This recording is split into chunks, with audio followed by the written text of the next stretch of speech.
En mars 2022, à Versailles, nous avons décidé un agenda stratégique, l'agenda pour l'autonomie stratégique de l'Europe. On l'appelle encore l'agenda de Versailles. Il vaut encore et nous avons été aux avant-gardes. On a eu le débat sur la possibilité de reconnaître la candidature de l'Ukraine pour rentrer dans l'Union européenne. Il n'y avait pas grand monde. 2 mois après, j'allais en train à Kiev avec le chancelier Scholz, le président du Conseil Draghi, le président de Roumanie, et nous disions à tous les trois avec le président Zelensky que nous étions pour, et nous décidions dans le Conseil suivant que ce serait le cas. Les choses bougent, il faut simplement les mettre en mouvement par lucidité, et parce que c'est ma responsabilité. Et ce que je veux vous faire toucher du doigt, c'est que ma responsabilité, c'est la sécurité des Français et la défense nationale.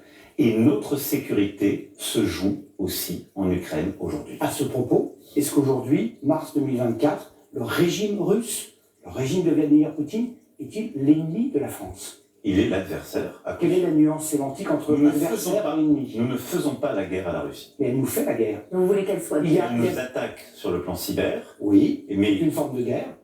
Des agents russes stipendiés par la Russie qui étaient moldaves ont tagué des hôtels de David à Paris. Et vous avez raison de dire tout ça, qui est une forme hybride.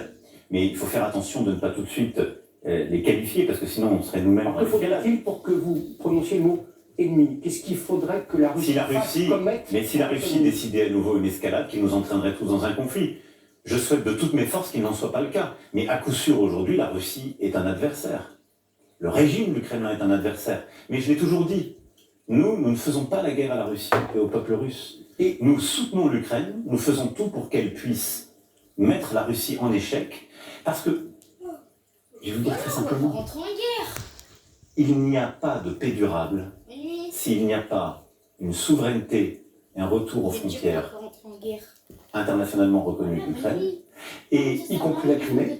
Mais ce sont aux Ukrainiens de décider, ça. C'est à eux de le négocier. C'est un peu leur pays, quand même. Oui, et vous avez raison de le dire, c'est à eux. C'est leur pays. C'est les frontières internationalement reconnues. Mais ce que je veux dire, c'est qu'il n'y aura pas de sécurité et de paix durable si elle n'est pas le fruit d'une négociation qui sera menée par les Ukrainiens. Mais il n'y aura pas de sécurité pour les Français s'il n'y a pas de paix là-bas. Vous dites que ce n'est pas... La paix, la paix, ça n'est pas la capitulation de l'Ukraine. Ni l'amputation de l'Ukraine. Parce que tout ça, c'est déjà choisir que nous sommes faibles. Donc, vous dites il y a une grande cohérence dans la position de la France depuis le début. Simplement, il y a une escalade de la part de la Russie. Et à cette escalade, nous devons dire que nous sommes prêts à répondre. Est-ce que la Russie serait capable de vous cibler? Vous avez annulé une visite en Ukraine récemment pour des raisons de sécurité? Pas du tout. C'est ce que, évidemment... C'est ce qu'a dit la Russie. Il ne faut pas les croire. Et vous savez, non, mais c'est pour ça qu'on pose la question. Le débat public est imprégné par les fausses informations russes.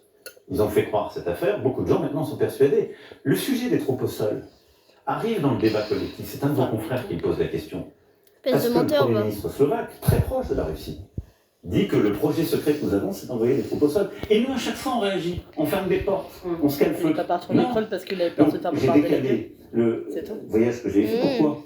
Parce que le président Zelensky venait en Europe pour la conférence de sécurité à Munich. Là, les vidéos que je suis en train de faire, là, c'est juste au camp, je vais le mettre sur YouTube. Ici. Et ensuite, je lui ai dit, fort de la très longue discussion que nous avons eue, et du constat lucide que je fais, que je viens de vous exposer, je lui ai dit, au fond, mon utilité, plutôt que d'être à vos côtés, à Kiev, Mais j'ai même pas mis mon prénom, de mettre en œuvre ce sursaut, de convaincre les Européens et nos alliés d'aller plus loin, ce qu'on a fait ici le 26 Mais je avec sais, les nouvelles initiatives qui ont été prises, Super. et d'essayer d'aller plus loin et justement de faire réaliser à tout le monde que les choses changent, et qu'elles changent vite, et qu'elles ne changent pas dans le bon sens. Et c'est ce que j'irai porter d'ailleurs dès demain à Berlin, où je verrai le chancelier Scholz et le Premier ministre polonais.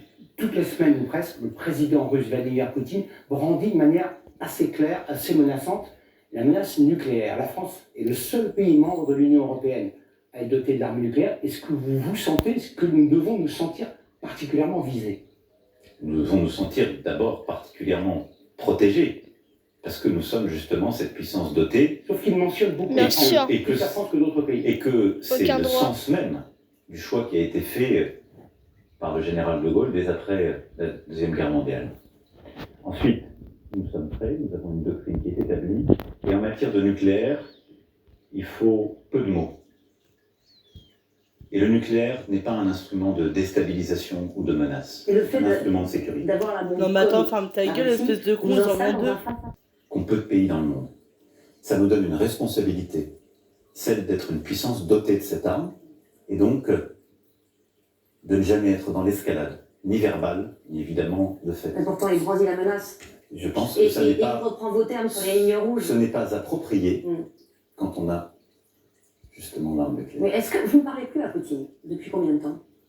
Depuis plusieurs mois. Est-ce que c'est pas un handicap de ne plus lui parler? Écoutez, je lui ai parlé à chaque fois que c'était nécessaire.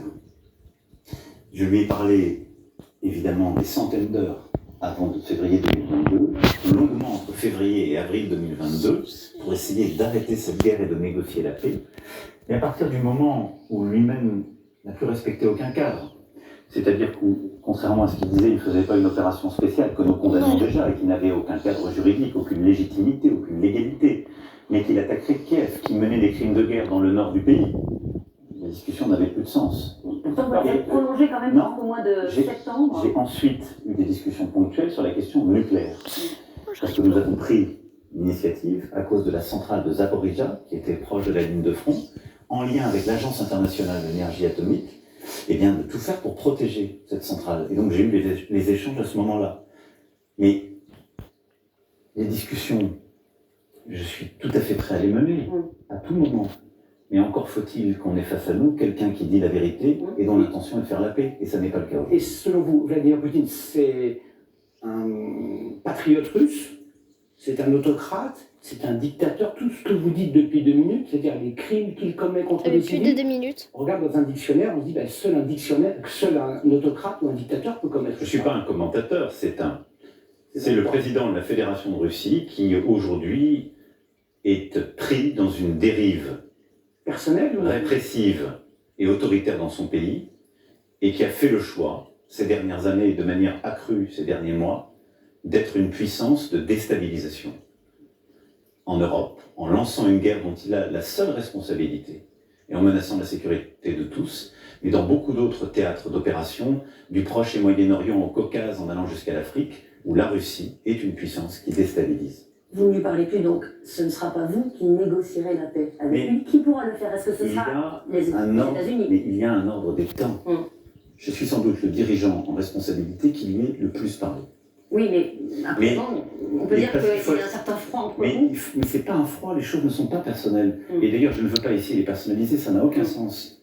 Nous ne sommes pas dans une fiction, ça n'est pas un roman ou une série. Enfin, Trump lui parle. On parle de la vie et de la mort. Et aussi loin que je suis informé, je n'ai pas le sentiment que Donald Trump soit président des États-Unis Non, d'Amérique. il y a un risque. Et donc aujourd'hui, il est clair, il n'y a pas un risque, il y a la guerre. Au moment où on se parle, il y a des femmes et des hommes qui C'est ce meurent que je suis en train de Ukraine faire. par la responsabilité du président Poutine. Et ce que je vous dis, c'est que si l'Ukraine tombe, c'est notre sécurité qui est menacée. Et donc, nous sommes dans un temps aujourd'hui qui est de résister.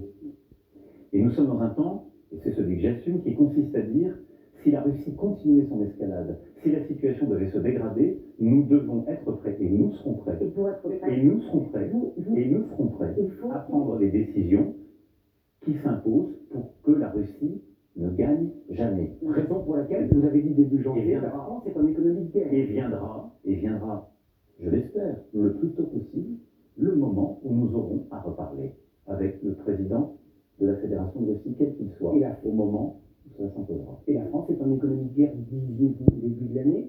Vous parliez des obus tout à l'heure. Regardez les chiffres avec Anne-Sophie.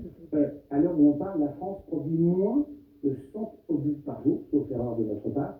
C'est ce que des soldats ukrainiens utilisent en quelques minutes. C'est très modeste, mais c'est le maximum que nous puissions C'est faire. modeste, et c'est assez normal pour ce qui est de ces catégories, parce que nous n'avons pas une industrie de défense qui est adaptée à une guerre de haute intensité territoriale qui n'est dans aucun de nos pronostics et que nous ne nous apprêtons pas à mener pour nous-mêmes. Le sortait un jour. Et donc, plusieurs choses. D'abord, dès février 2022, j'ai indiqué, j'ai déclaré à tous les industriels que nous passions en économie de guerre, j'aurais demandé des efforts pour produire davantage et produire plus vite.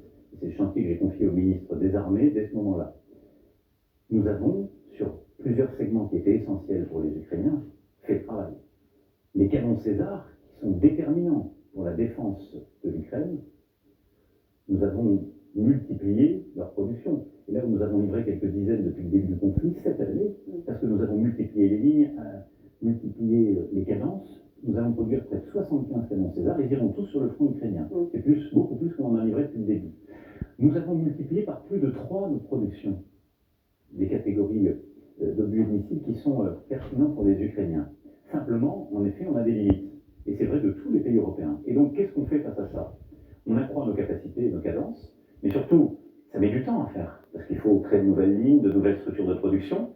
C'est pourquoi on a décidé qu'on allait les créer en Ukraine, parce que c'est plus proche du terrain, parce que ça peut aller beaucoup plus vite. C'est ce qui a été décidé ici, avec l'ensemble des partenaires. Et c'est ce que d'ailleurs on va faire main dans la main avec l'Allemagne. Vous exposez aussi au bombardement. Oui, mais ça a été acté. En fait, vous soulignez là une forme peut-être de contradiction qu'il y a chez certains de mes partenaires qui sont prêts à les produire sur le sol ukrainien, mais pas prêts à prendre certains engagements pour la suite. Bon, mais ça viendra. Donc, pour des ingénieurs français, on est en train de regarder, dans le cadre de ces coalitions, les déploiements qu'on fera en Ukraine pour coproduire avec eux. Et ça permet Non, moi, il a que ça à faire. Enfin, on fait 2 autres choses, une de court terme et une de moyen terme.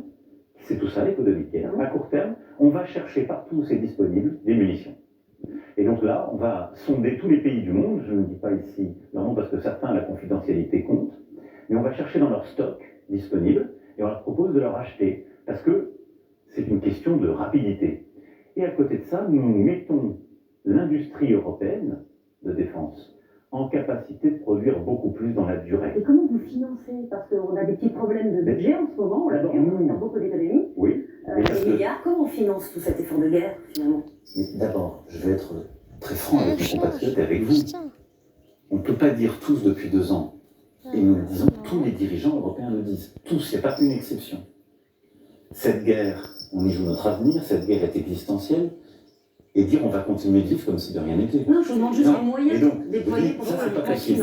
Donc nous, comme je vous le dis, déjà, Tu vois, celle ou la batte de baseball ou la batte. À ça s'ajoute des choix budgétaires. Oh non, attends, on n'a qu'à prendre la batte en métal et mettre une tonne de couteaux dessus. 7,8 milliards d'euros à peu près, et on va jusqu'à 3 milliards Et d'euros. jouer avec sa tête. Et ensuite, c'est pas la fête en 3D, il a levé son c'est jeu. pour ça qu'on a là lancé une facilité Je vais mettre en route européenne. son jouet. Et on l'actera la semaine prochaine au Conseil européen. Et elle prévoit de donner justement des contrats à nos industriels de défense pour produire sur notre sol, pour produire entre Européens davantage d'armements pour nous, pour notre flanc oriental et pour l'Ukraine. Et nous allons utiliser cet argent. Nous allons aussi utiliser l'argent qu'on a dans le programme d'investissement pour aller produire en Ukraine avec les Ukrainiens. Et donc, c'est l'Europe qui aussi se mobilise aux côtés de notre investissement national. Et en plus de ça, il ne faut pas exclure là aussi, que comme sur le plan opérationnel, il ne faut pas exclure que nous ayons à prendre des décisions supplémentaires en européen C'est-à-dire décider de financer de nouvelles initiatives. Avec des emprunts. Et pour moi, je ne l'exclus pas. Et je pense que ce que nous avons su faire pendant la période du Covid, qui était de dire, nous sommes face à un choc